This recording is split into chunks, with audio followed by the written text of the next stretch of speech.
Ruwen, Mated to the Alien. Written by Kate Rudolph and Star Huntress. Narrated by Zachary Michael.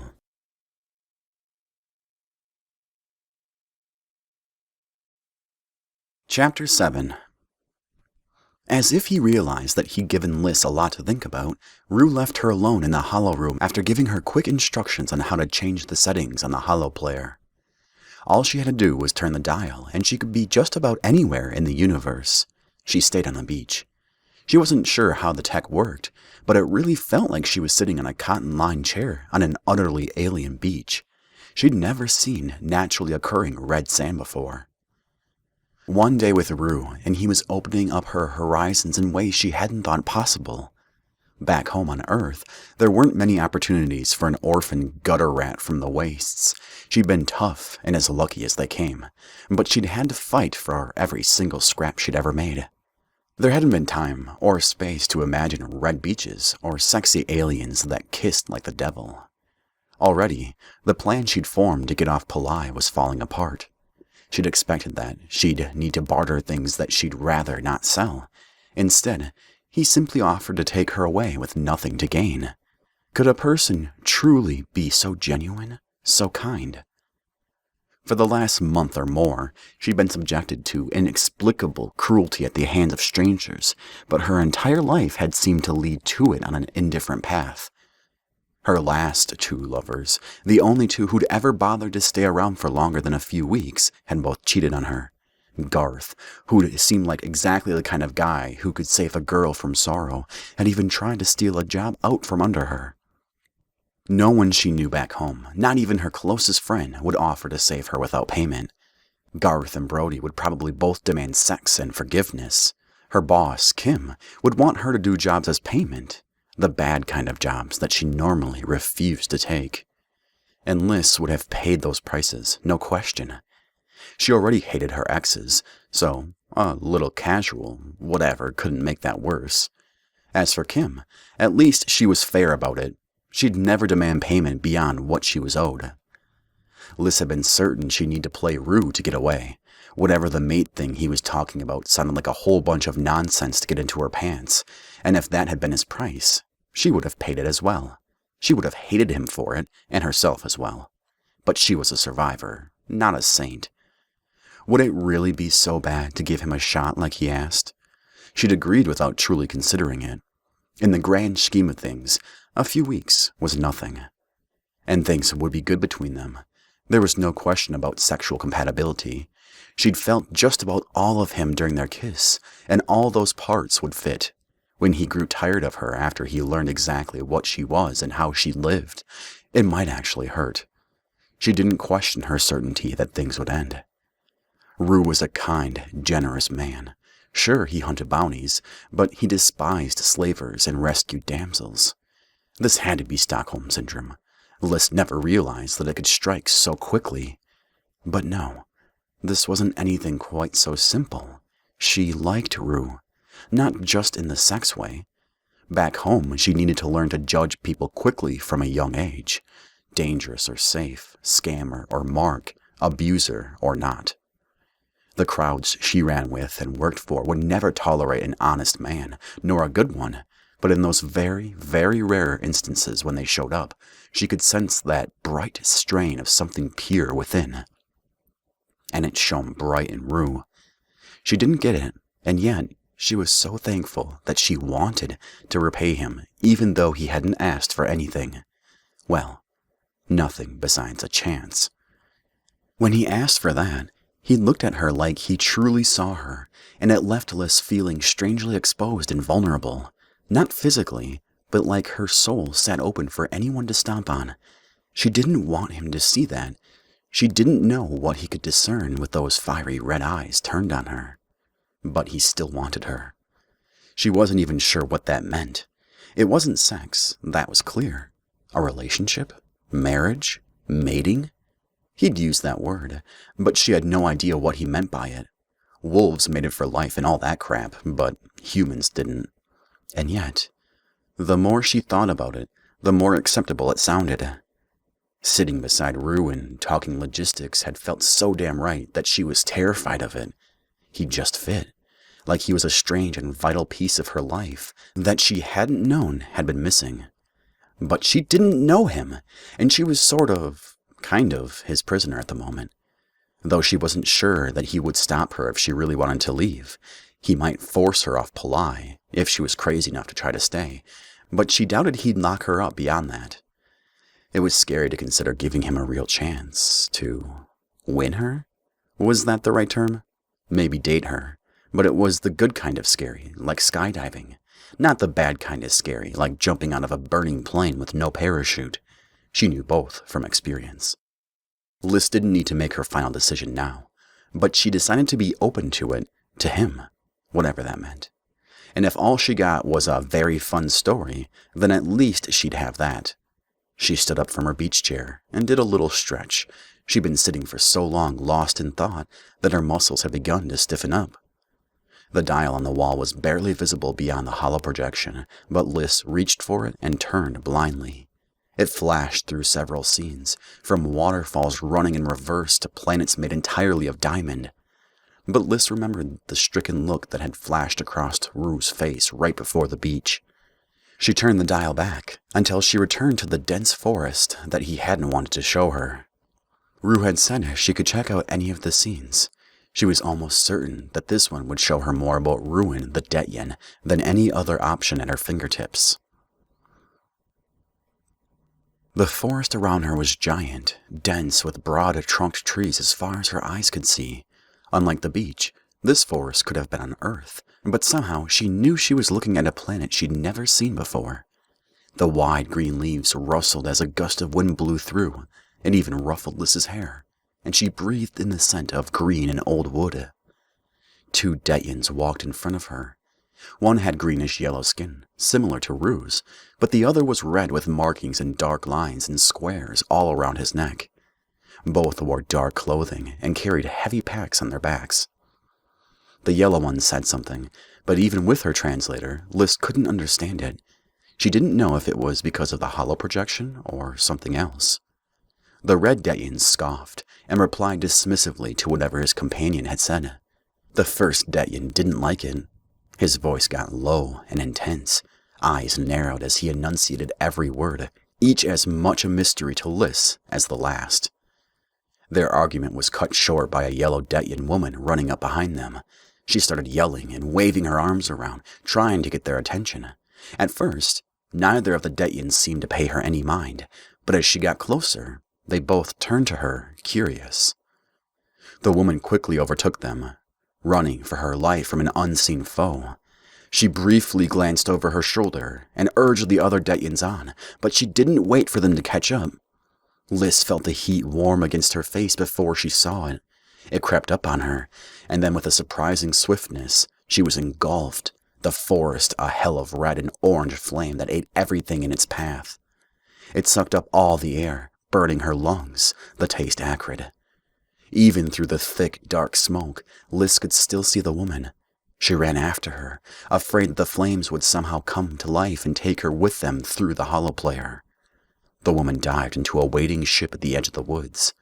As Liz ran in behind her, she watched the woman wait in the doorway, lips tight as she watched the fire grow and grow. Liz could tell she was waiting to see if the two men had made it, but second by precious second ticked by, and they didn't emerge from the flickering flames. The woman let out an anguished yell as the fire reached the last tree and jumped to the grass less than 20 feet from the ship. She slammed her hand down on a button, and the door dropped shut with a resounding bang. There wasn't much room in the ship, but it wasn't real, and the woman couldn't care that Liz stood there watching her. With practiced swiftness, the Detyen strapped herself into the pilot's seat and fired the rockets, launching from the quickly burning ground before her only escape could be destroyed. If Liz had really been there, she would have fallen flat to the floor as the ship leapt vertically, climbing through the air until it could break through the atmosphere. As it was, she wobbled for a second, but remained upright. Liz stepped up to the door and looked out the porthole window. The land glowed with the destruction of apocalypse. The forest had succumbed to the utter blackness of death, but as they got further and further away, Liz could see that it wasn't only that one swath of land. The entire planet was dying, Fire and decay crawled over every inch that she could see. And then, as quickly as the fire had destroyed the forest, she was back in it, standing in front of the yellow and red Detyen men. She watched again in fascinated horror, with the hollow certainty that these men had been swallowed in the flames she knew were coming, but could not yet see. She studied the red one, looking for some sign that he could sense his impending doom. But as his argument started with his yellow companion, they were both oblivious to the danger. There was a noise behind her, but she ignored it until she saw the woman start running toward them once more. The video cut off, Rue standing beside the holo player control dial. Tears burned in Liss's eyes as she looked at him. He bore little resemblance to the yellow man and woman from the vid, being both taller and leaner, but they had unquestionably been his people, and he looked hurt after only catching a few seconds of the show. Liss knew that Rue must have studied that footage over and over, taking what little scraps he could of a homeworld to which he could never return. "Why couldn't I understand what they said?" she asked. The translator he'd given her should have been loaded with plenty of languages. Rue slowly lowered his hands and curled his fingers into a fist. His other hand cradled that fist, massaging it with practiced restraint. "They're speaking Detyen," he said. "There's only about 20,000 or so of us left who speak it with any fluency, and we all speak IC anyway." Unlike her, his eyes were dry, but that didn't mean that he didn't mourn. "What happened?" It looked like the planet had been destroyed in minutes. Not even 100 nuclear bombs could do something like that. Rue shrugged. "War, destruction. It was long before I was born." That might have been true, but she knew that seeing part of that vid must have brought it all back. Liss crossed the room and pulled him close. The pain of loss must have never been far from his mind. How could it? He was a man without a planet, and with few people of his kind left. Rue stood frozen in her embrace, as if he was scared to move, but Liss didn't let go. "I'm sorry," she whispered against his neck. Rue breathed deep, and his arms came around her, holding her until she was flush up against him. He smelled hauntingly familiar and just right, a mix of something woodsy and spicy with just a hint of engine grease. It was the smell of his work mixed with the fundamental scent of him. Liss just wanted to roll around in it until she was covered in him. Her hands crept up and down his back, feeling the delicious pull of his taut muscles under her fingers. She felt little ridges flicking away from his spine, the skin gathered in hard lines that she could trace her fingers across. But that was not the only stiffness she felt. His cock was right there between them, hardening as she touched him. Liss dragged her fingers over one of the denser lines on his back and heard Rue suck in a ragged breath, arousal thick in the air. She did it again, and this time the air rushed out of him in a whoosh. So this was the power she could have over him if she wanted to take it. His lips came down and brushed over the pulse of her neck, causing Liss to let out her own little gasp. She arched into him, chest heaving. This was no longer about comfort. Rue might have suffered from a generational sadness, but she knew that now his entire attention was focused on her. His teeth scraped her. Not quite a bit, just giving her the slightest suggestion of menace. The fingers on one of her hands curled, digging into his flesh. His teeth felt sharper than a human's, not quite fangs, but dangerous. It was the sexiest thing that Liss could ever remember feeling. She wanted to lay down and let him slide into her tight sheath and fuck him until they were both dazed and spent. She wanted to take his cock into her mouth and taste the most masculine part of him. She was on fire, her pussy wet and lips swollen with need, desperate to be filled. God, she wanted him more than she needed to breathe. Liss tapped on the brakes. The thought a step too far. Breathing was too important to ignore. And yeah, it might have been hyperbole, but that didn't mean that she couldn't take a step back. She stilled against him. Rue sensed the change in her and pulled away. He took a half step back, but he kept her in a loose embrace, his arms casually clasping her own. Liss didn't mind. It felt too good to be held by him to try and stop it. "I've prepared a meal," he said, one thumb casually making circles on her bicep. "You've been in here for quite some time." Liz realized that she was hungry. After days of starvation, it was hard to believe that she could sate her stomach when it was merely empty, not trying to devour itself from the inside. "I could really go for some food right now." She followed him out of the hollow room on unsteady feet. Something undeniably had shifted between them, and Liz was terrified that if she let him truly get to her, then she wouldn't know how to let go. Even worse, she couldn't make herself run away. Not anymore. She wanted Rue too much.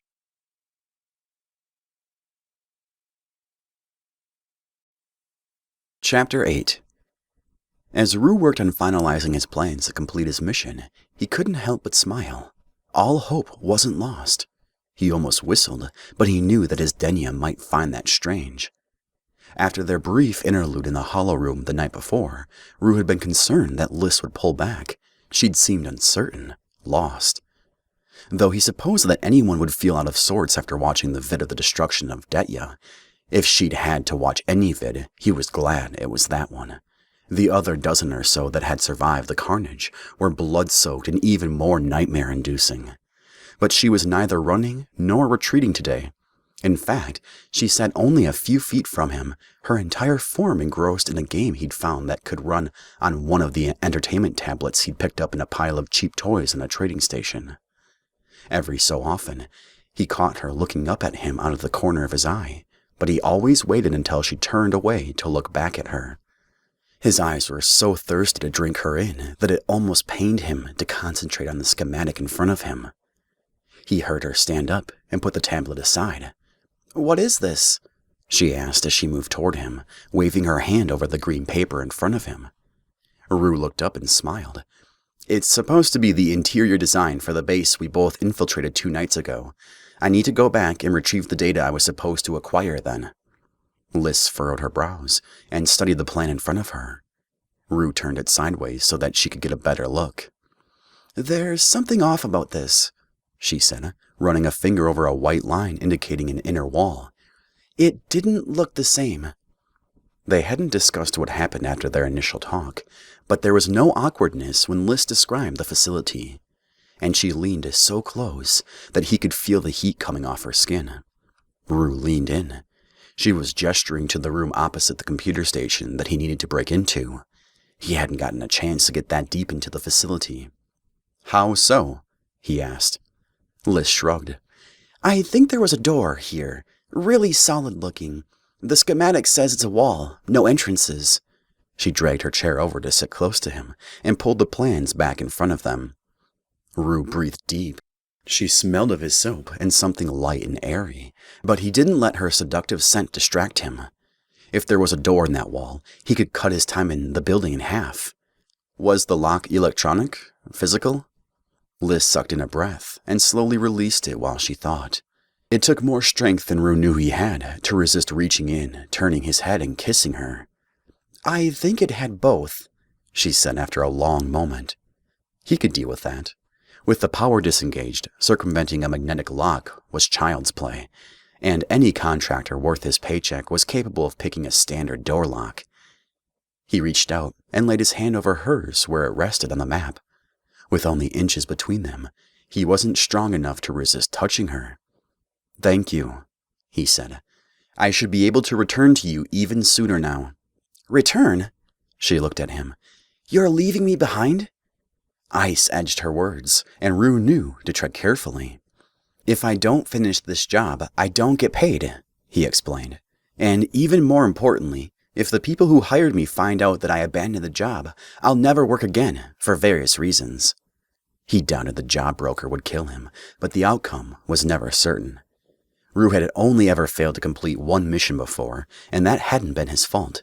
"I could help," Liz offered. Rue wanted to say no, but he snatched back the denial before it could escape his lips. Liz was no retiring damsel. She'd been able to fight him off while starved and half mad with exhaustion. She clearly had lived a tough life. It was written in her scars and the tattoos he'd spotted on her arms and back. If his luck held, and He'd been a damn lucky bastard on this mission so far. Then he wouldn't need the assistance, and she wouldn't be in any danger. If he got in trouble, she might be all that stood between survival and failure. But if she got hurt, or if the unthinkable happened... Rue really wanted to leave her on the ship, but there was a gleam in her eye, and he feared that if he said no, she'd follow right after him. "Can you shoot?" he finally asked. Liz laughed and waved her hand in a flourish. "Anything that fires a bullet or a laser and was made for 5 fingers. There's a spare blaster in the cargo hold. I'll get you some proper clothes." She couldn't go into danger in the glorified pajamas that he'd lent her. He turned her hand over so that he could clasp it and met her eyes. "But please, promise me that you'll be careful." Liz studied him and then leaned forward and brushed a gentle kiss against his cheek. "I could say the same for you." She got up and walked back to retrieve the blaster before he could respond. Rue took a deep breath before standing. He prayed to every god he could think to name that he wouldn't regret taking her along, but she could never be his mate if she wasn't his partner as well. He found an outfit she could wear hidden away in the back of the tiny closet in his room. It had belonged to his cousin, and he hadn't been able to part with it after her farewell ceremony 2 years ago. But he thought that Carwan would have liked Liz. He set the clothes outside Liz's room and went back to study the schematic. She joined him a few minutes later, clad in black, with the small gray blaster slung by her side in a hip holster. Rue's mouth went dry. The black fabric was built to stretch and allow its wearer to move as she pleased, but that stretch also hugged her curves, accentuating every beautiful inch of her. She placed a hand on her hip and flashed him a crooked smile. "Will I do?" Her fingers brushed against the barrel of the blaster, but Rue felt it all the way to his groin. "Yes." He let the word out on a ragged breath. Her own breath caught, and she ran her hand down her hip. For a moment, a shadow of something real and complicated flashed across her face before Liz smoothed out her expression and smiled again.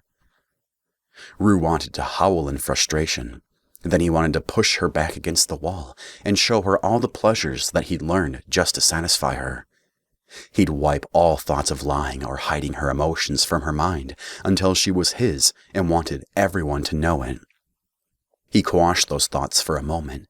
If he spent his time thinking about what he was going to do to Liz the moment that she surrendered, he'd never be able to finish this mission. And if he didn't finish this mission, he'd never be able to dedicate his life to her. They headed back to the facility on foot. He'd landed only a few miles away, but under other circumstances, he would have preferred to take a speeder bike. Unfortunately, there was no room on his ship for a bike, and stealing one from a resident Polan would bring unwanted attention. Rue kept his senses tuned, listening for anything that sounded out of place. He caught Liz doing the same. The forest around them gave no hints that 2 aliens with ill intent crept through it. He heard nothing that suggested the Polans had increased their security, or realized that he and Liz had already infiltrated the facility once before. They climbed over fallen branches and walked single file when the path narrowed to only allow one of them through. After more than half a mile of near total silence, Liz held up a hand. Rue stopped and listened. He took a deep breath, breathing in the different scents that swirled around them. He caught a hint of smoke and heard the faint rumbling of engines. They were no longer alone. Rue stepped up close to Liz, holding his lips only an inch above her ear and draping a loose arm around her waist from behind. She softened under his touch, leaning back until his lips barely brushed against her ear. "Wait here while I scout ahead." He took off before she could try to argue, trusting her to stay out of sight. Slinking through the trees, he stayed low and hugged the trunks, hoping that he blended into the shadows. It wasn't long past sundown, and the last twinkles of light still shone over the edge of the horizon. If the nights weren't so short on this planet, he would have waited until true dark to approach the building. The light made him wary, and he moved with more caution than he may have exercised at night. It took Rue several minutes to make it to the edge of the trees, and what he saw didn't surprise him, based on what he'd heard. One truck idled outside the loading zone of the squat building, an armed Polan guard leaning against the back door of the vehicle. There would be more guards, but if this was the only truck, there wouldn't be many. Rue waited a few moments and saw that someone sat in the driver's seat. The truck was large and could carry at least a dozen soldiers and guards. No polling contingent would go out with fewer than 4, and 4 appeared to be the magic number. 2 additional guards opened the docking station garage from the inside and waited for the truck to back in. Once it did, the 2 that had been by the truck got out and started to unload several boxes that had been piled into the back of the vehicle. There could be more people in the building, but Rue doubted it. It wasn't the right time of year. He headed back to where he'd left Liz, but when he got there, he found the spot empty. He walked around, looking for her hiding behind a tree or near a boulder. She was nowhere to be found. That was until she dropped out of the sky right in front of him and landed in a near-silent crouch. With a smooth, cat-like move, she stood and stalked next to them until they were separated by the barest breath of air. The scent of the trees had mixed with hers in an alluring perfume. "Company?" she asked. 4 guards and a truck, he confirmed. He wanted to call off the mission. They were outnumbered at least 2 to 1, and if he'd been with a different partner, one whose safety was secondary to the mission, he would have pushed on. They had the advantage of surprise, and the truck hadn't been designed to tackle combatants fleeing into the woods. But Liz was smiling, her fingers casually stroking the barrel of her blaster. "Let's see what you're made of."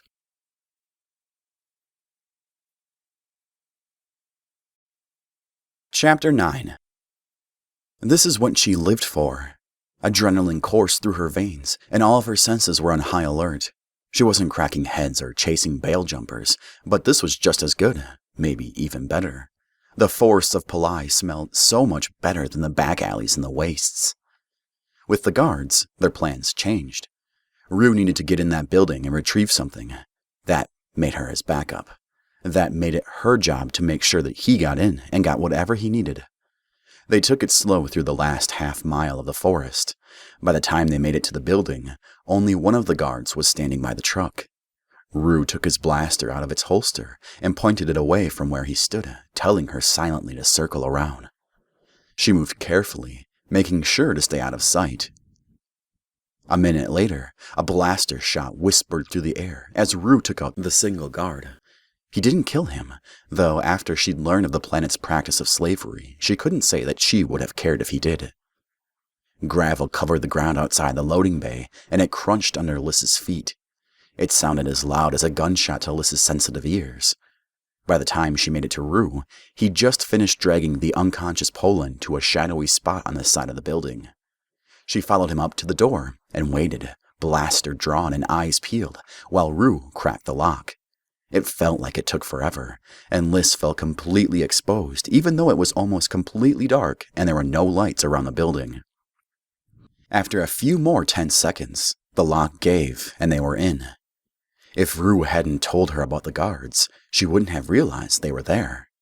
None of the lights had been turned on inside the building, and hollow silence rang out around them. But Liz kept her weapon out, and they both hugged the wall and kept an eye out for security measures. Once they were a few hallways away from the loading dock, Liz began to breathe easier. She hoped that the guards were retrieving items from storage and wouldn't care about what went on in the center of the building. When they passed through the cafeteria, Liz shivered and glanced sidelong at Rue. He was looking at her, and their eyes locked. His nostrils flared, and her mouth softened, pulling into a smile. Oh, hell. If they weren't under threat of 3 strange guards, she might have jumped him right there and finished what they'd started 2 nights ago. A grin pulled at Rue's lips, but he tore his gaze away from her and spied the door she'd told him about. Just as she'd remembered, there was both a physical and a digital lock. Rue pulled out a small device and knelt before the door to tackle them both. Liz went back to the door to the mess hall and kept a lookout. Still, she neither heard nor saw the guards that were lurking around somewhere. Rue made it through the door, but she waited outside. There was another entrance to the room he needed to access, but it was so well secured that he'd hear anyone coming long before he was in danger. It was too dark to see well.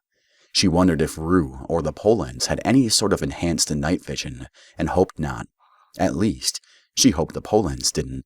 She wanted Rue to have any advantage that he needed. Liz was so confused. If she hadn't been holding a weapon and waiting for hostile aliens to wander her way, she'd be a fucking mess. She needed to get her emotions under control and her head on straight. She couldn't depend on Rue just because he'd been nice to her. She needed to remember that he'd also shot her with a blaster and, technically, kidnapped her. Though, she reflected, not many kidnappers armed their captives less than 2 days later. He was taking too long. She could feel each second tick by, inviting company from the people who really wouldn't want them to be there. The facility might have been big, but that didn't mean they were impossible to find. All the Polans would need to do was turn on the security system, and she and Rue would be screwed. Liz heard something down the hall and froze, not even daring to breathe.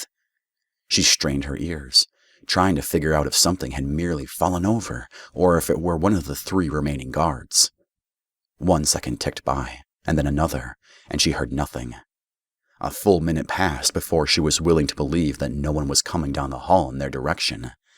Finally, Rue finished whatever he was doing and silently closed the door to the secure room behind him, careful to lock it once more. He held up a device in his hand that looked a little like a computer drive and grinned before sticking it into a pocket in his pants. Liz let out a breath, a tight line of tension releasing from her shoulders now that she saw him once more. In silence, they left the way they came, sticking close to the walls and moving slowly enough so that they didn't make a sound. And then, it all went to hell. Rue led them around the final corner to an exit on the other side of the building from the loading dock. As soon as they turned, they came face to face with the 3 Poland guards, who'd been silent since they'd entered. Even in her shock, Liz moved, raising her blaster and firing at the first Poland before she registered what she was seeing. He was a threat. He needed to be taken out. And down he went, leaving the 2 remaining Polans. They were clad in dark gray and were a head shorter than Liz. One wore a black hat and the other a pair of red glasses. But their short, lithe bodies gave them speed, and before she or Rue could fire off another shot, the Polans had dodged, ducking behind a stack of crates pushed near one wall. Rue pulled her back around the corner, dragging her whole body and practically carrying her. Laser blasts whirred past her ears, singeing her hair, but they got out of the line of fire, both uninjured. "Nice shot," Rue said, a hand running over her shoulder and down her arm. Liz realized that he was patting her down for injuries. "I'm okay," she reassured him. "Nice reflexes." The way he looked at her, like he couldn't bear for the smallest hurt to befall her, did strange things to her heart. It clenched and then unfurled, a strange emotion blossoming within. Liz leaned in close and gave him a kiss. If she hadn't been riding high on a wave of battle euphoria, she might have resisted. But Rue was right there, and he looked so good and tasted so sweet that she didn't even try to stop herself. The blast from one of the Poland guns caught the edge of the wall, taking out a chunk of concrete near her head. Both she and Rue ducked down low and kept their weapons primed. Blasters were a blessing and a curse. Unlike traditional guns, ammo was practically limitless. It would take hours for the power cell to deplete or overheat, and they didn't take long at all to recharge. But that unlimited power had a limited punch. Blaster shots could injure someone and knock them out, but they were rarely deadly. Only a very lucky shot would kill a blaster victim. Liz stuck her arm out around the corner and shot blindly to discourage the Polans from advancing on them. "Can we get out another way?" she asked. Rue fired off his own rounds. "We'll be too exposed, and by the time we make it across the building, they'll be able to power up the security system and call for backup. Damn it all." There was nothing complicated about what they had to do. It was 2-on-2 with each side sitting under cover. Unless the Polans had some significant firepower that they were holding back, the bolder team would be the one to win out. Liz looked around, trying to find anything that would turn the advantage in their favor, but the facility had been shut up for the season, and there was a little detritus lying around for use in spontaneous blaster fights. Rue touched her lightly on the shoulder and pointed up. Liz followed in his direction and spotted a small spout on the ceiling. The fire suppression system. Yes, that might do. Rue held up 3 fingers. Run like the chasm is opening beneath you. We won't have long. She nodded and flexed her fingers around her weapon. This would work. It had to. He raised his blaster and fired off a shot, hitting the fire suppressor dead on. For a moment, nothing happened, and then the room started to fill with a liquid thicker than water and freezing cold. Liss and Rue took off, running toward the Polans before they realized what was happening. Liss fired in their direction, hoping for a hit, but mainly just trying to keep them from coming out from behind their cover. The door was 15 feet away and wide open. She slipped in the liquid coming down from the ceiling and almost fell, but steadied herself at the last moment. Blasts shot out all around them, most going wide, but one or two nearly made contact. She thought she heard Rue cry out, but his face was just as determined as her own. They dove out the door and kept running into the woods, not bothering to finish off the Polans. It was too much of a risk. The walk to the facility had seemed to take forever. Now, in the pitch black, wet from head to toe, and being chased by angry aliens, the seconds rushed by. Eventually, the blaster strikes stopped as they ran too far for the Polans to find them. When she stumbled into the clearing where Rue had parked his ship, she could have kissed the ground. It took her a moment to make out the shape of it.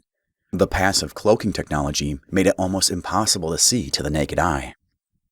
But the bright moonlight shone down, and Liss caught it glinting off a piece of metal near one of the engines. As soon as she caught that edge, the rest of the ship seemed to appear. She turned to find Rue stumbling just behind her. They'd both made it. Her breath came in harsh gasps as the toll from the sprint hit her. It hurt to breathe, and she felt like she was about to throw up. She could do that inside. But first, Liss holstered her blaster and stepped up to Rue, wrapping her arms around him. She was so damn glad that he was okay, that she wasn't sure what to do. But she needed to touch him, needed to reassure herself that he was right there with her and that he wanted her too. He raised his arms to clasp her close, but she could feel him wince and suck in a breath. Liss pulled back and one of her hands came away wet with a dark green substance, his blood. Rue's face lost its color, and his eyes rolled back in his head, going from sinister red to pitch black in a second. Like a marionette whose strings had been cut, he tipped forward onto Liss, and she just barely kept from falling. "Rue?" she asked, hoping it wasn't bad. She let him down gently and laid him on his back. Then she saw the horrible gash in his abdomen where his shirt had torn open and revealed a nasty cut several inches wide and nearly as thick as her arm. Blood poured out of him, and Liss held her hands over the wound, trying to stem the tide. It wasn't enough. She backed toward the forest, terrified that the Polans had caught up and had figured out where they were. Rue needed medical attention, and they needed to get off this planet. She didn't know what to do. She wasn't a doctor, and her med kit back home had consisted of bandage gel, towels, and a roll of duct tape. If she didn't fix him up, he could die. Panic arced through her. He could not die. Not yet. Not now. Not when she was only beginning to get to know him and definitely starting to like him. "You can't die," she said out loud, as more of a prayer than a command. She pressed harder against his wound. "Please, just wake up."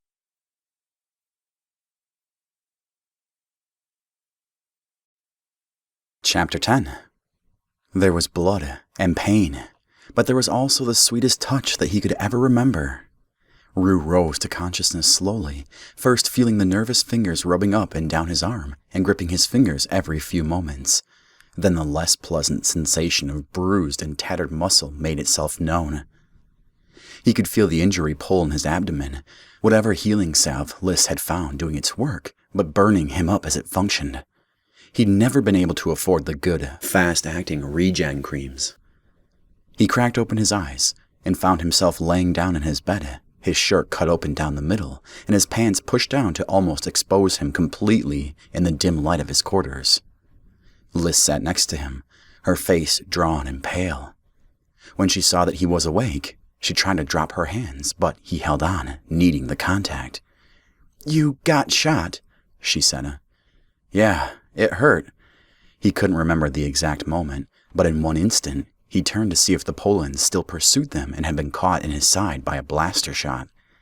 If he had stopped running, he would have been fine, but the ship was still a mile away. Running with the wound had torn it further open. The last thing he remembered was collapsing in front of Liz and the horrified look on her face. She tried to pull away again, but Rue held on. Liz slanted a look his way, and a wry smile crossed her lips. "I'm not going anywhere. I just need to check your bandage." "I need you to stay with me." The words slipped out in a whisper, and when Liz quirked up an eyebrow at him, he realized that he'd said the words in Detyen. He didn't repeat them in Interstellar Common. He didn't want her to run, so he let go of her hand and let her do her work. She stood over him and peeled back the thin bandage hastily applied to his wound. From the amount of healing gel she used, he was certain she'd never received any medical training. There was more than 3 times too much. It wouldn't do him any damage, but it was wasteful. "There wasn't much gel left in the container," she said. Instead of replacing the bandage, she left his skin exposed. Rue glanced down to see that the wound had almost completely healed, the skin a bit bruised and shiny. "You need a fresh first aid kit. Even I know your supplies are dangerously low." Until he met her, he didn't need the supplies. Buying anything that would last beyond the next couple of months was a colossal waste, but Rue kept it to himself. He couldn't expect Liz to stay with him freely if she knew he would die without her. Though he doubted she even realized it, there was a streak of goodness within her that shined bright.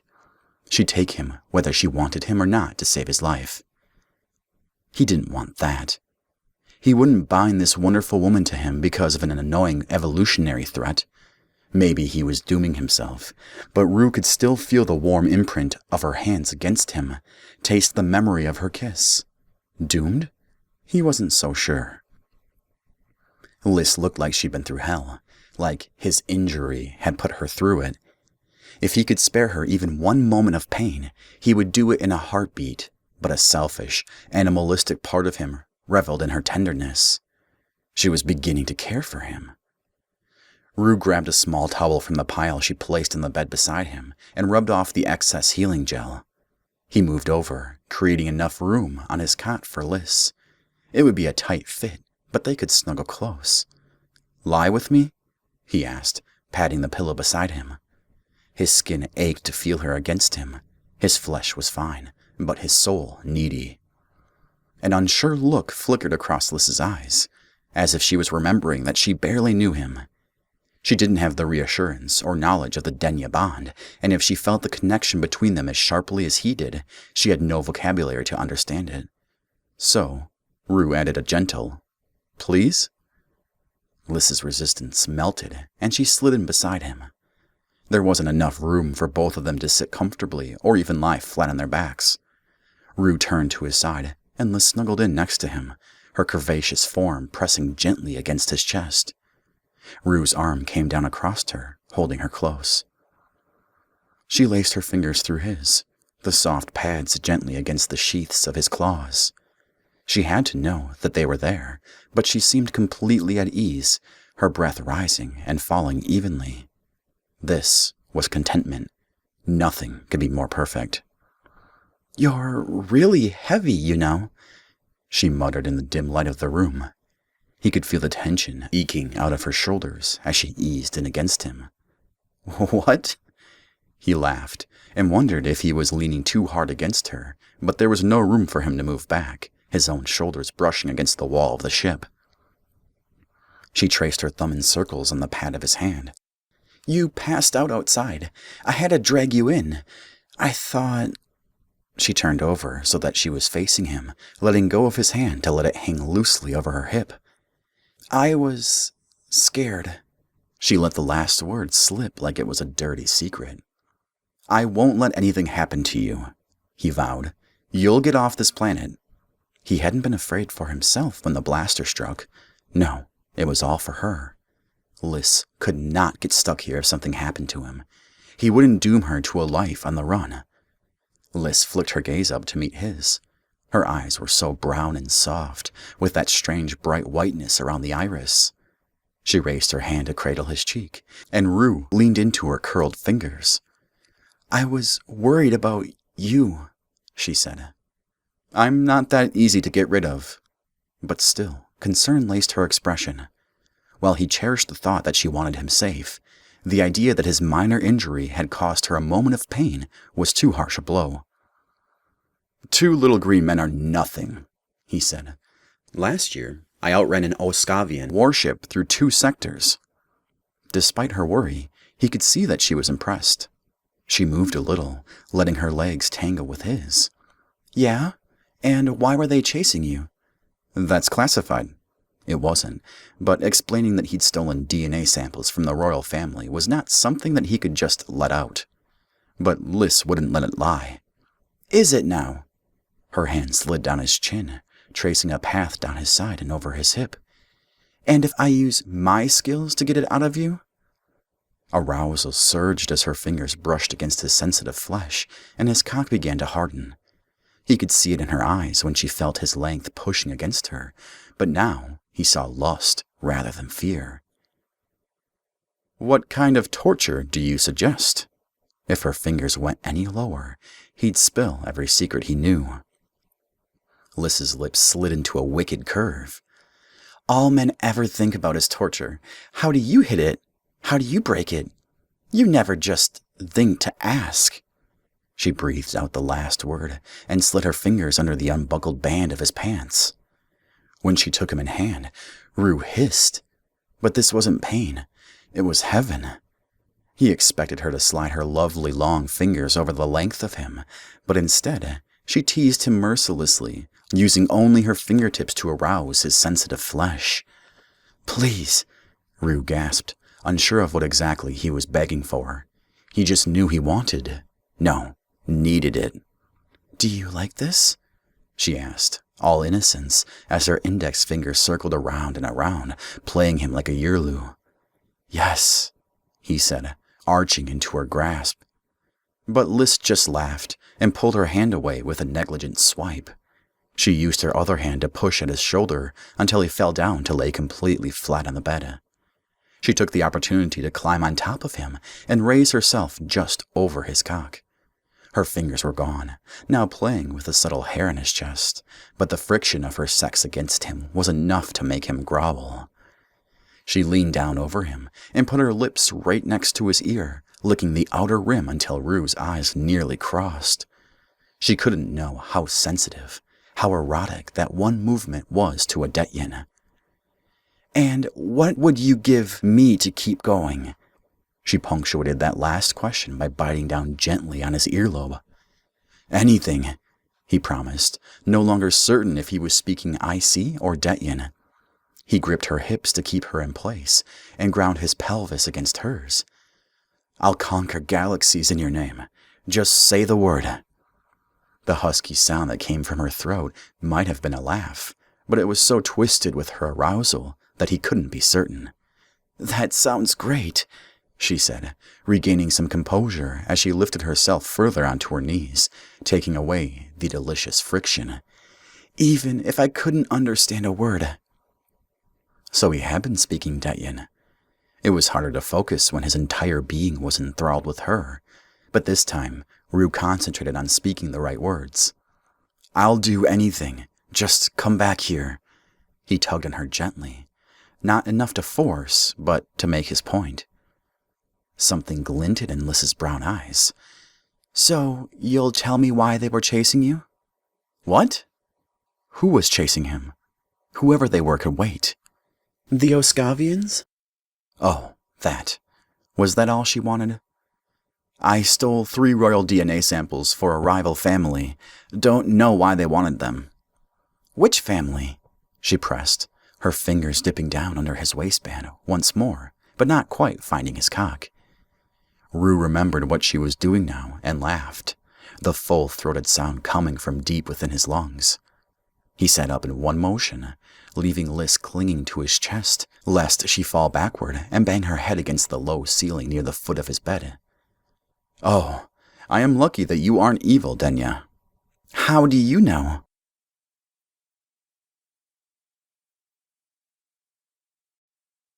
Chapter 11. She hadn't meant to play. Actually, Liz hadn't done much thinking or planning since dragging Rue inside the ship, sealing the door and hoping that the regen gel she found would work. He was too still for the longest time, and fear had churned in her gut, keeping her glued beside the bed. All thoughts of escaping him evaporated as she said silent prayers for his health. At least, the thoughts of escaping him before leaving Polai.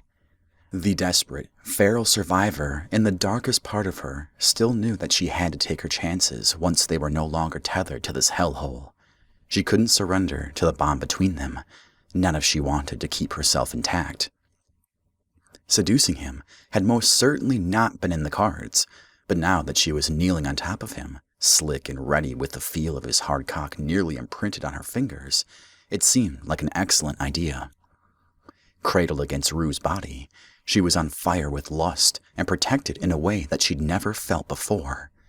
Clinging to him wasn't some trick, it just felt damn good to let go. Now when he called her Denya, thoughts of running away were silent. She wanted to know more. Was she his mate?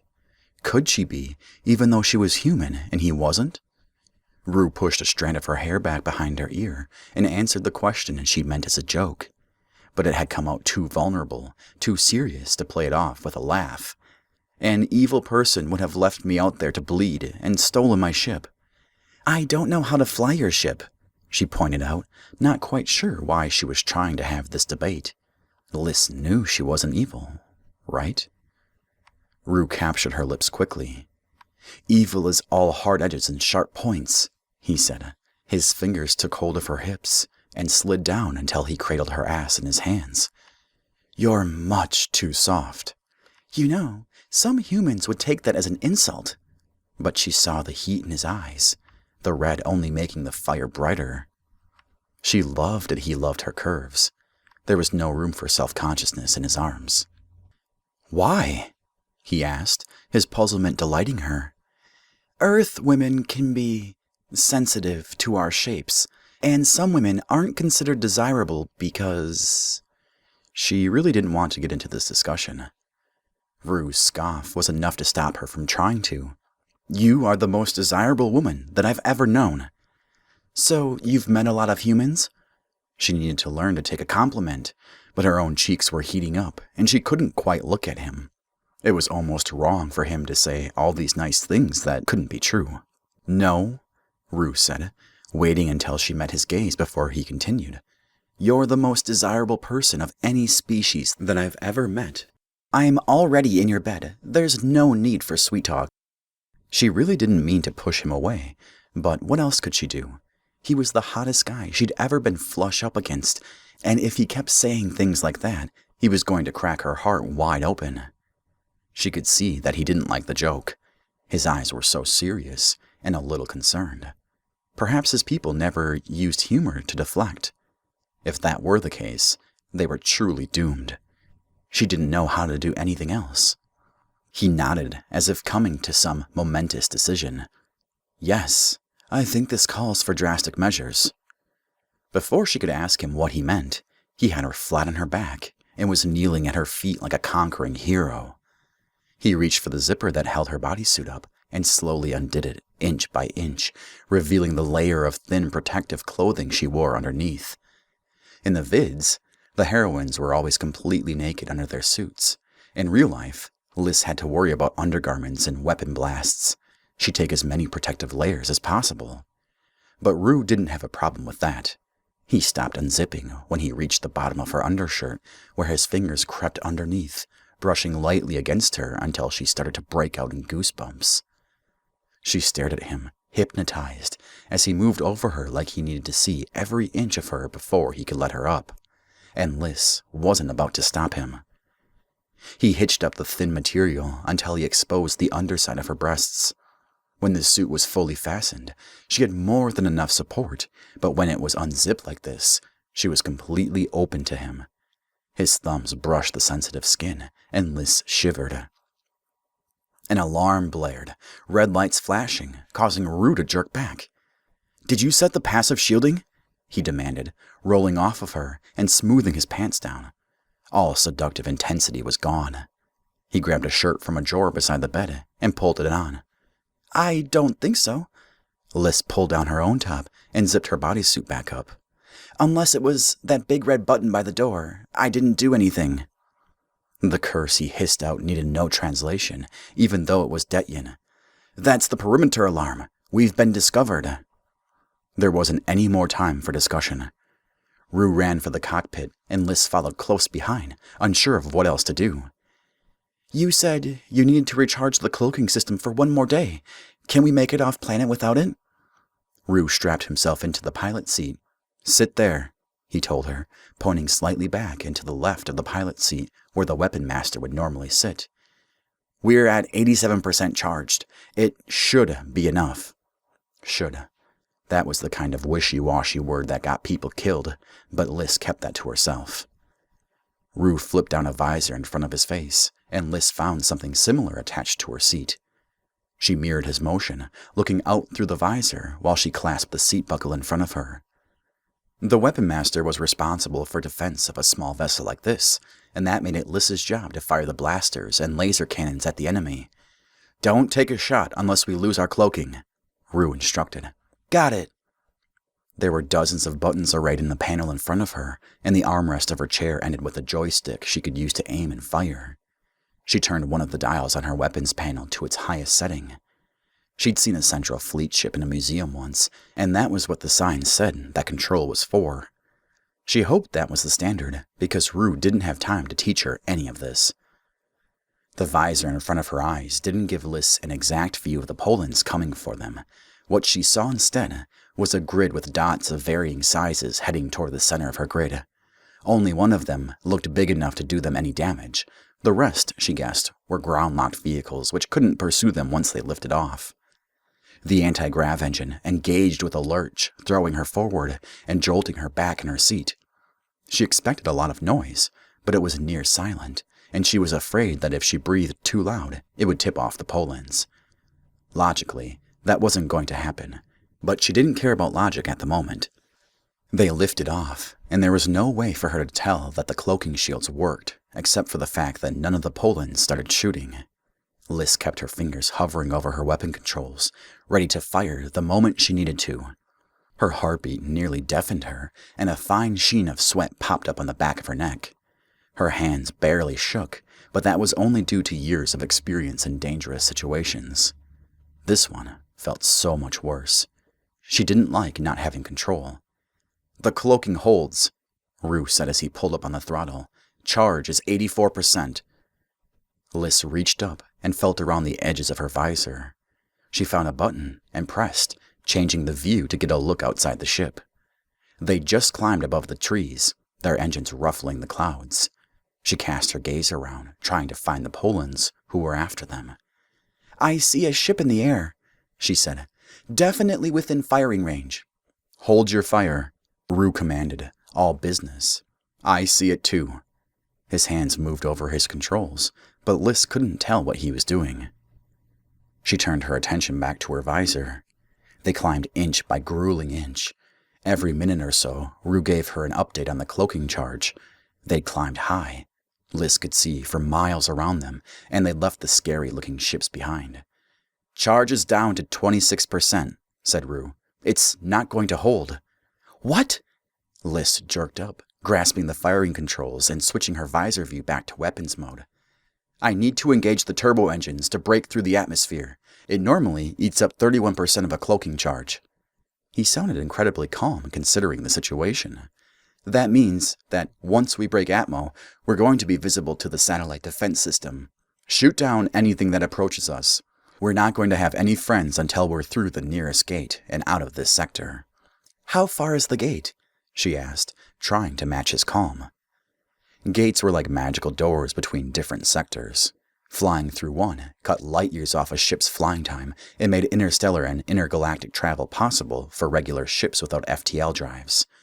We can make it, Rue promised. He reached out and held his hand up. Liz placed her own in it and gave him a tight squeeze. Let's see what this thing can do, she challenged. They held on to each other for 3 more seconds, neither willing to be the first to let go. But if they were going to escape, they needed both of their hands. Rue straightened in his seat and began pressing buttons with quick fingers. Engaging turbo in 3, 2, 1. Engaged. This time, Liz both felt and heard it as the engines let out a deafening roar, and they rocketed forward, up and up, through the last bits of Poland sky, and encountered the thick barrier of the atmosphere. She knew the determination on her face matched Rue's, but she couldn't look over at him. Her entire focus belonged to the readout in front of her. They'd evaded the ground patrols, but that wasn't the only thing that they had to worry about. Liz warmed up one of the guns, setting it to ready mode, and waiting for the grid to light up with enemy fire. The ship rocked as they blasted through atmo, and then Liz felt the weightlessness invade her body as gravity dissipated around them. A second later, synthetic grav engaged, and she could move normally again. 2 large dots appeared on her grid on opposite sides of the ship. In moments, they'd be passing right between them. Liz's fingers rested on the fire button, just waiting for the cloaking to fall. 1% left, Rue warned. They flew as straight as possible, for as long as possible, but Liz felt it the second that the cloaking shield gave out. The lights in the cockpit grew slightly brighter, and Rue started swerving madly, not staying on any one trajectory long enough for the defense systems to get a lock on them. Liz watched as the 2 large satellites swiveled toward them. She fired at the first, letting off a laser shot, but going wide when Rue turned again. Liz bit back her curse and aimed once more. "We've got incoming!" she yelled. "Right on our tail!" She tried to shoot at the blast of energy coming toward them. Rue had said to shoot everything. This had to count. Her shots acted as a barrier, deflecting the laser shots and keeping the speeder safe. Liz aimed for the satellite once more. She lined it up along her grid and shot. The blast fired an instant before Rue swerved again, jolting her in her seat, but one of the 2 large blobs on her grid went dark. "Hit!" she yelled. "That's one of the satellites." "Good." Liz rolled her shoulders and tried to take aim again. She didn't see the shot that hit them, but the lights flickered for a moment. It wasn't enough to stop Rue. "That's enough of this," he said. "We're getting out of here, now." Liz fired blindly behind them. She hoped to hit the unharmed satellite, but as long as she stopped them from being hit again, she'd consider it a success. Her ears popped, and suddenly the blob on her grid was getting smaller and smaller as they sped away from the planet. 1 minute to the gate, Rue said. "Got it." Liz focused on the firing grid in front of her, looking for any speck of an enemy ship that would keep them from escaping. The satellite was nothing more than a vicious memory now, but she didn't know what else the Polands had left to throw at them. 30 seconds, Rue counted down. An array of dots crept up on the edge of the screen, hundreds of them gaining fast. Liz started to fire, laying down a wall of laser blasts. But for every one she hit, 2 seemed to take its place. "Stop firing, or we won't make it through," Rue yelled. But they were too close. If Liz stopped shooting, they'd be overrun. She let out a shriek and fired 3 more shots directly behind them, opening up a hole in the Poland attackers, before tearing her hand off the firing stick and holding it up in the air. "Get us through before they're on us!" Rue didn't respond, but he didn't need to be told twice. Her ears popped once more, and she felt a great weight pressed down against her skin. It became hard to breathe. The deeper a breath she tried to take, the less air she could pull into her lungs. Liz panted, trying for smaller gasps. It didn't seem to help. And then it was over. She looked down at her readout and saw nothing. They were through the gate and home free. "They won't dare pursue us through there. It would be an act of war." Rue flipped up his visor and pushed his chair back from the controls. "We survived." Liz unbuckled everything she could as quickly as possible, one arm getting tangled in her restraint, but after a short struggle, she was free. She launched herself at Rue, clutching him close and hugging him with all her might. His own arms wrapped around her, and he cradled her head with one of those big alien hands of his. She couldn't make herself let go. They could have just died, and she was only beginning to figure out what he meant to her. She tried to make herself pull back so she could get a handle on her emotions, but she couldn't let go. It felt too damn right to hold him close. Now that they were in the relative safety of a new sector, all of the things that could have gone wrong were blasting through her mind.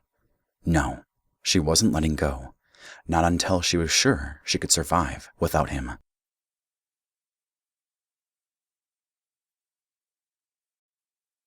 Chapter 12. The blast did a number on the ship. Rue spent a few hours trying to determine the extent of the damage after they made it through the gate, but after scanning all of the obvious systems, the only conclusion he had was that it was too early to tell. When he was certain that they weren't being pursued and the autopilot would last for at least a few hours, he took the time to get some actual rest. Liz made herself scarce, though he wasn't quite sure why. If it weren't for her, he would be dead. Untrained though her technique was, she'd laid down enough fire to combat an entire army, not merely one blast from a Poland defense satellite. When he woke the next morning, her door was closed, and a quick consult with the ship's computer let him know that she was still asleep in her room. Rue didn't try to wake her. She had a big scare the day before, and no doubt needed a rest. Instead, he started to fix his ship. The work consumed him, and before he knew it, his muscles were sore from holding awkward positions for hours, and he was entirely surrounded by hundreds of feet of colorful wire. No one system had been completely taken out by the blast, but the only things that hadn't been affected in some way were the life support and cloaking systems. Navigation had been nearly fried to a crisp, and if he hadn't known the coordinates for Onora Station by heart, they would have been lost in empty space. Few ships jumped through the Poland gate, and they were floating in one of the least populated shipping lanes in the entire galaxy. Rue knew that they wouldn't see another ship until they hit the next gate, and with the fried systems and nearly non-functional navigation computer, their trip had just gained a few days. He'd hoped to be at Onora Station by the end of the week. Now, that wasn't going to happen. They couldn't fly at top speed, and he would need to watch the flight computer with a keen eye to make sure they stayed on course. But he had friends on Onora. They'd be able to repair his ship, or take it off his hands if Liz decided to leave him. No, he wouldn't think of that. A noise in the kitchen caught his ear. He disentangled himself from the wires and cords and stood up, taking just a moment to stretch. He exited the cockpit, leaving the door open behind him, to find Liz standing before the food processor and drawing on the input screen. He stood in the doorway, one arm resting casually on the ceiling of the ship, and just looked at her. She already seemed so at home on his ship and in his life. Her hair was pulled back and secured with a torn piece of cloth. It was messy and comfortable, and so damn homey that for a moment, Rue was struck by a feeling of longing for something he never had before. Her brows were furrowed in concentration as she tapped through all the options in the processor. In one hand, she held a spare tablet he'd left in her room for entertainment. Since she couldn't read IC, he figured she had a dictionary app open so that she could stumble through the food preparation. Liz looked over to find him staring, and her mouth pulled into a bright smile. "Morning! I thought you might like some breakfast." "That sounds wonderful." A fragile awareness blossomed between them, born of danger and protectiveness, and a heady dose of attraction. Rue wanted to hold it tight, but he knew if he grasped it too hard, it would disintegrate into dust. So, they'd start with the meal and move slowly. After all, preparing food was a long-held courtship custom among his people. With no planet to call their own any longer, a next meal was never guaranteed. Sharing food and culture was the ultimate kindness. He kept this from Liz, not to lie, but because he wasn't sure what she was ready to know. She'd already run from him once, and he would not let her contemplate doing so once more. Rue took his seat at the table, sitting on the pillow-covered bench along the wall of the ship. Liz pulled out plates and prepared drinks, not giving him one hint of what she'd made. It smelled different and delicious, and his mouth watered. He hadn't eaten yet, and only now did he realize how hungry he'd become. She turned around with 2 plates in hand and set them on the table. "There's no maple syrup in your processor," she explained. Rue had no idea what maple syrup even was. It must have been a human thing. "But I think we'll be able to make do with what I've put together." Rue took a deep breath, breathing in the sweet aroma of the small stack of cakes piled beside links of sausage. "It looks delicious." She was biting her lip and looking down at him expectantly, just waiting to see what his opinion would be. Rue was happy to oblige. He sliced into the fluffy cake and dipped it into the dark, syrupy mixture she'd put in a small bowl. It was delicious. He took another bite and then another, finishing off the cake with aplomb. Then he tried the sausage, and the salt and protein was the perfect balance to what she'd just made. But Liz wasn't yet satisfied. She slid into the seat beside him and said, "No, try them together." Rue didn't know what she meant. The sweet cake couldn't possibly pair simultaneously with a sausage. They would taste too different. Seeing that he wasn't about to take her advice, Liz tore into one of his cakes and used it to wrap up a small bite of sausage. She dipped them in the syrup and held her fingers up right in front of his mouth. "Trust me," she said. With her seated flush up against him, and her fingers only a breath away from his lips, there was no way that Rue could make himself refuse. He opened his mouth and let her feed him, catching the edges of her fingertips with his lips as he bit down on her concoction. As the flavor exploded in his mouth, he bit back a moan. She'd been so damn right that he couldn't remember the last time he tasted anything as scrumptious. Well, except for her lips. She settled back to sit beside him, but Rue threw his arm around her shoulder to keep her from moving too far away. Liz readjusted herself, leaning up against him and pulling her plate closer so she could eat her own food. She didn't try to pull away, leaving Rue preening and oddly satisfied. Liz cut up her food and explained, "It's the only meal that the mother at the orphanage can make. Everything else was bletch." She scrunched up her face and scoffed. "She thought she could cook, and that's just about the worst decent thing you can do to a bunch of half-starved kids." That she'd lived a hard life had never been in doubt. It had made her strong, but her edges were sharp. "Were you there long?" he asked. Human adolescence lasted so much longer than Detyen.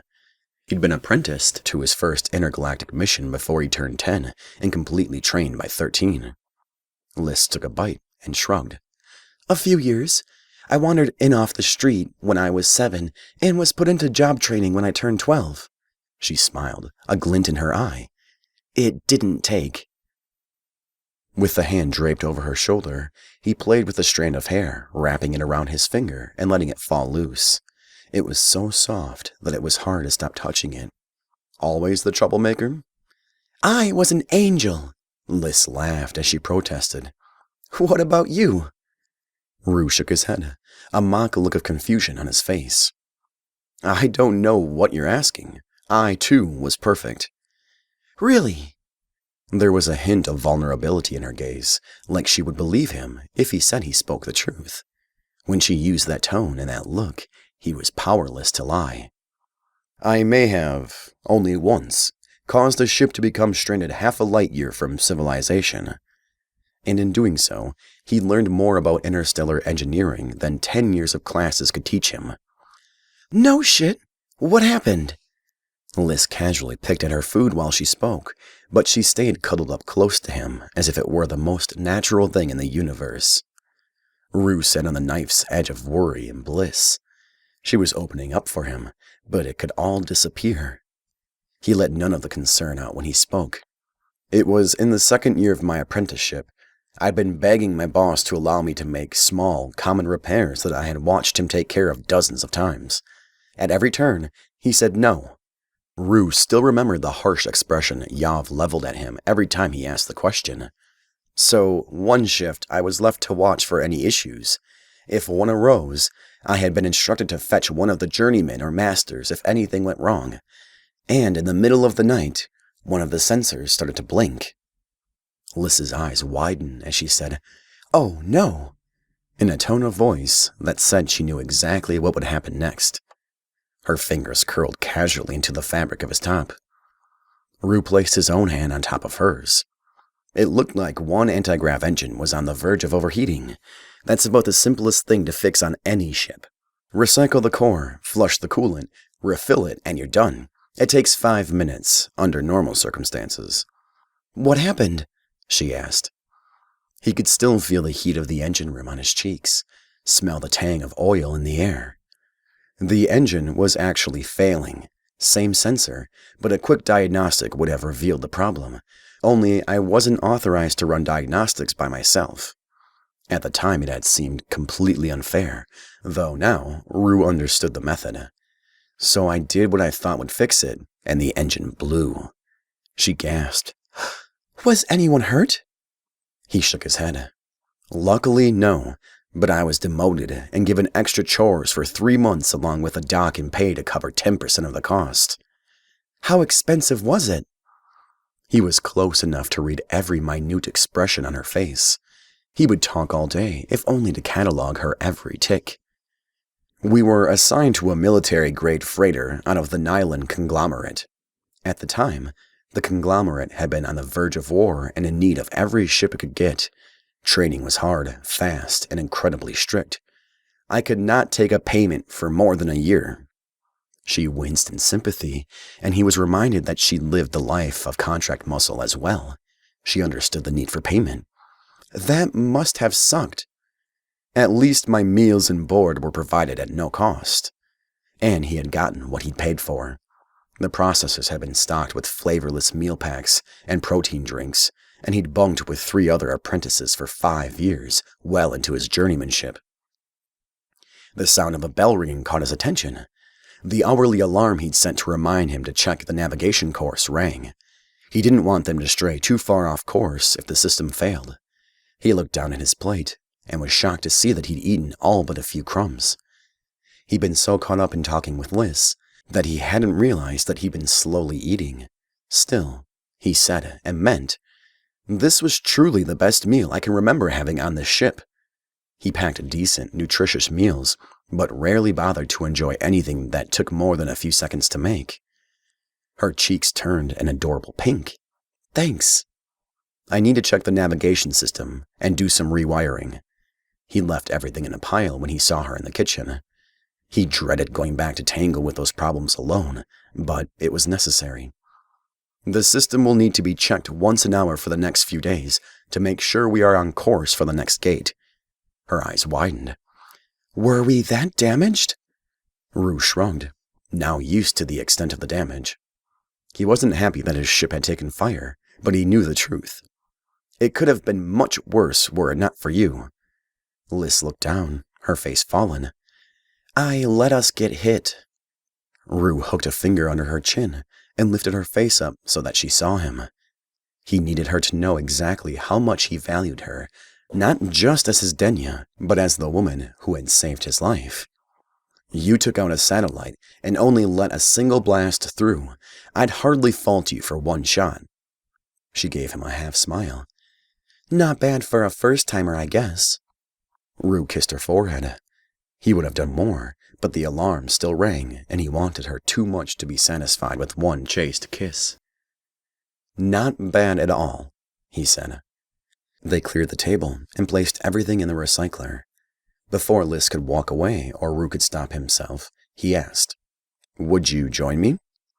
He didn't know what he expected.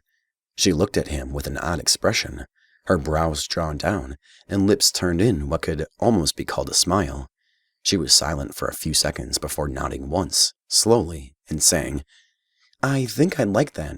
A lot, actually.